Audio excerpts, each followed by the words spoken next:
Right, welcome back to F-Zero X Climax with your host Captain JJ, back on the microphone. We've just done White Cat and now we move on to our final third of the machines. First up is Change to Cloud with a Wyvern. And of course, you gotta have the obligatory,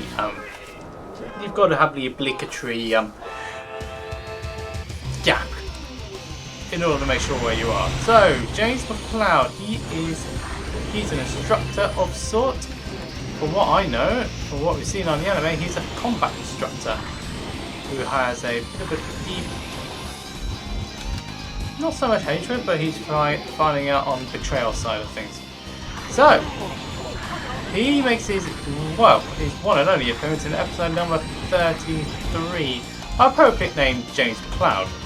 No, it's not the same James McCloud as in Star Fox, by the way. It's just an Easter egg. And so his machine and the little Wyvern both make their one and only appearance in 33. Now, McCloud is a fight instructor for hire. So he takes anybody who pays him good money, that is, regardless of whether it's heroes, villains, or just neutrals. Well, if you're in Dark in this case you're in evil, and if you're a mobile platoon squad, you're going to be heroes. So he just takes anybody. It's just business to him rather than actual loyalty. And he does get in a little bit of hot water, well, with the pair of them, because of the fact that he's just an instructor for hire. It doesn't matter who he works for, so long as he gets paid a decent amount of money. So you get that part there. And if I start out of the way I continue, this is going to be great.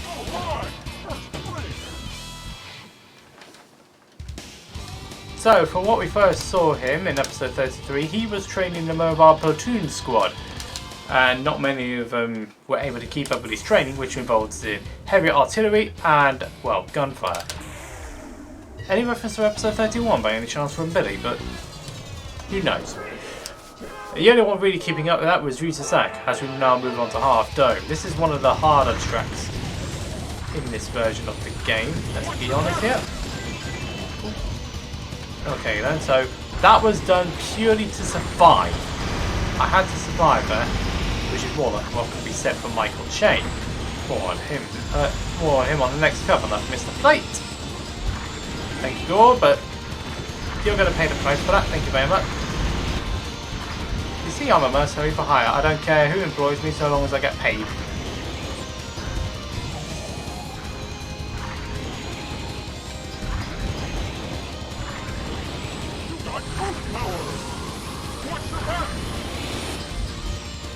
Okay, that kind of worked out actually.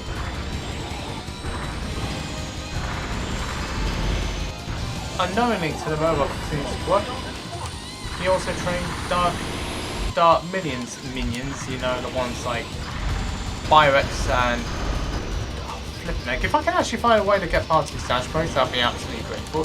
Which included Pyrex and Optiman, you know, those two henchmen that always seem to get on a bit of a losing streak. Not so much Azuda though, because Azuda's the butt monkey of the F-Zero series, let's be honest. Enough about Azuda because he's not even mentioned in this part. Okay, so I should be alright there. As long as I hit all the plates like I'm supposed to. Like I'm doing now, which is good. Even that one. Not going to do too much here, making sure I can get across the line because this is an E-body machine. And that'll be alright. It was Fruit. Welcome to the stream, by the way. Ooh, yeah, but that one will work as well. Those two kills were purely defensive, which included Dr. Clash. Right, key break now. Here we go for key break. Oh, it was the two arrows I took out and Gore. That's the only likely explanation. This. Okay, that wasn't good enough. Whoop. Didn't I just take someone else out? So, out of all those of the Mobile Platoon Squad, the only one who could keep up with McCloud's training was Ryu Suzuki. Well, that's pretty obvious because he is the protagonist and has to appear in absolutely every single episode. You know what animes are like.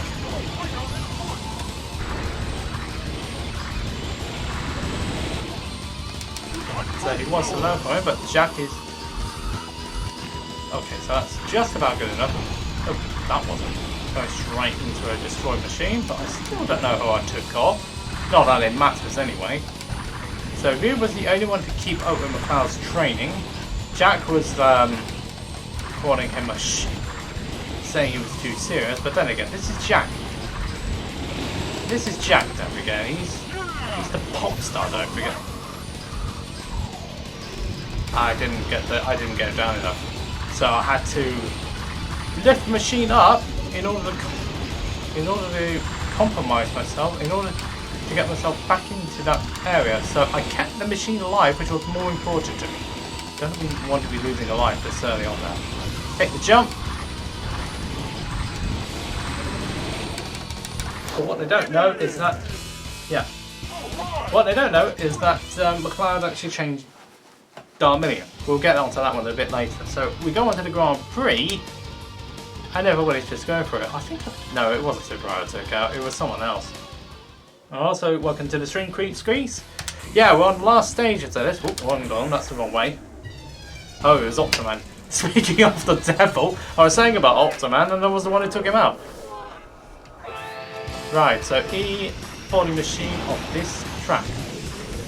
Interesting. Oh, there goes Huda. This is literally... Oh, nice. So, yeah. I must admit, this is not the start I wanted. But at least I'm still alive. So when we get... So, anyway, as we go to the Grand Prix, they both realise... Well, we're not on that one yet. He got caught out as well by Jody being on the platoon member squad computer when he shouldn't have been. Really. You know that sort of thing when you get caught by the teacher for doing something you weren't supposed to and not doing something you were hired to do. Yep, that's exactly what happened with McCloud, but he was able to shake.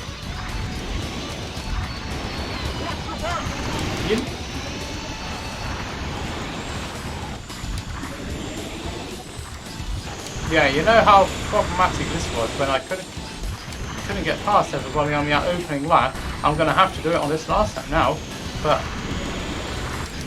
yeah, problematic issues might be out of the way now.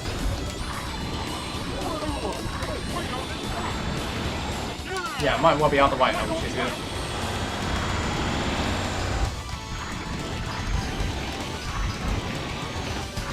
But I didn't even do that side attack there. McCloud got out.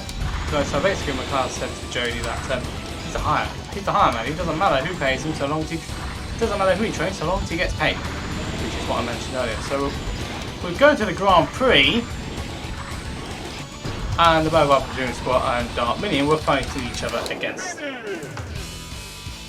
Why does Matt Jace have a massive forehead in here? Good question actually. Yeah, that's a good question, but I'm not certain about that one. I think that's more of an X thing rather than Climax. In Climax, he just has the same hairstyle as a certain other McCloud from another series. Right, Whiteland 2 is next up. Now, if you saw how Big Blue was, this is going to be hell. So we go on to the Grand Prix now. Dark Minion and the Mobile Platoon Squad are now fighting each other using McCloud's techniques. It was Dark Minion who unwisely made the first move, with Fire-X attacking Lucy, and then once they realised that they could use the same tactics, they decided to fight back, Jack attacking Fire-X. Much to the surprise of Optiman. Much to the surprise of Optiman as usual, but then again, he's an Optimus, so anything gets surprised in on his land. Mind you, he was the one who decided he wanted to lie out his face, and it would kind of help if I could hit plates. There we go. There we go. Doesn't matter that I missed that one, it's still a good thing I got. One of these riders is not going to last. Around this section. Miss Killer figured it out. I said that they were used. Some went disappearing. Zulu's gone into a stray machine, so we don't need to worry about him any longer. Mind you, Zulu doesn't really pay much of a part in this episode. He has no appearance on it, so we can't blame Zulu for it this time around for once. The police was the butt monkey, but yeah, he's blameless in this because he makes no appearance in it. So Miss Killer realised it straight away, but she can't get past. View was the only one to get past the squabbling squad members. The squabbling people, and he was the only one to catch up to McLeod, but McLeod was so far ahead that View wasn't able to overtake him before the line, so McLeod won. Optiman and Co. unable to do anything because they eventually got taken out by Lucy and Jack, which was karmatic justice if you ask me on that one. So karmatic justice out the way for those two.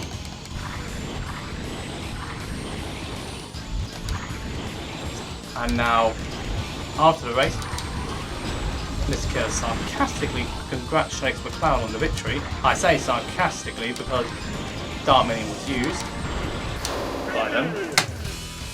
Was used by McLeod, basically, and yeah, that's what happened. So, her idea was to trap him and reclaim the money. Yeah, that'll be done after this run.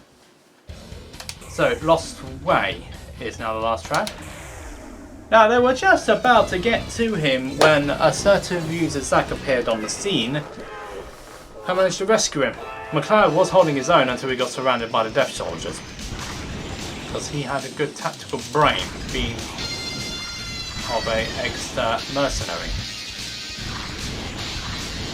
But it wasn't enough. Sometimes his skill can't pass it. Yeah, I would have kind of had the right anti-side attack there, but that was my own fault because I didn't do the inputs. Skill can carry you so far in a lot of situations, but when you're genuinely outnumbered, there's not a lot you can do. That's the point where you need backup. Unfortunately for McLeod, View appeared just at the right time in order to get him out. So taking the opportunity, McLeod jumped into View's machine and they were both able to escape this killer's grasp. Much to her chart grilling. But then again, anything's easy to angle with this killer, isn't it? When things don't go her way. So this is looking pretty solid actually. Whoops. And I say that and I missed a plate.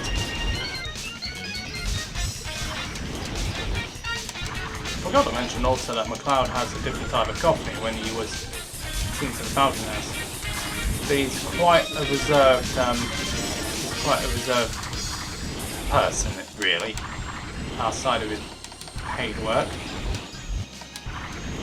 But there was a reason for that, which we're going to be touching on as soon as we get to this last lap. And at the end.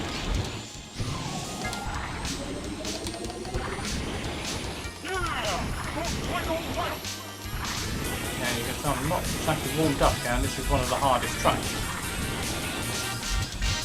Whoops. Definitely playing a little bit with too much liberties there on that section. But never mind, we got it done. We've got it done. So after McLeod escapes with View, which James does actually thank him for, he then tells in the backstory where he was betrayed by his own organisation when he was a mercenary alongside O'Donnell, which is a Easter egg to Wolf O'Donnell of the Star Fox series. He was basically left. Most of it's down to the anime though. I'm trying to put it in my own, trying to put my own spin on what happened in the anime, which is related to Climax. So thanks. But maximum score, that's good. Got it. Yeah, most of it's true though. A lot of it's true. James McLeod's in the anime, yeah, episode 33.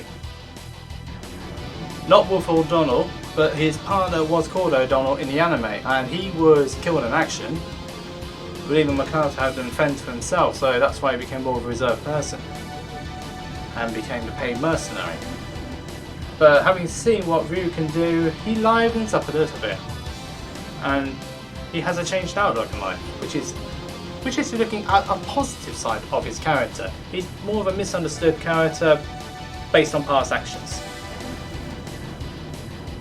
Yeah, definitely get into it. I think it's getting more momentum now because of what's happened on the other side where the dub episodes were meant to be about, but there you go. Anyway, to the cup finishing. Roger Buster is third with the Mighty Hurricane. Second place, Guma and Shio with the twin Norita. And last but not least, James McCloud and the Little Wyvern driven by myself. That is definitely episode 33, and that is more than likely when you got Trapline, Miss Killer and Dark Minion. Honestly, you should make up a little game with the which episode is the ending screen from. But anyway, if you did enjoy the video, this is YouTube algorithm. Like, subscribe, share, comment, do whatever you need to do, get the series stronger, and we'll see you on the next machine.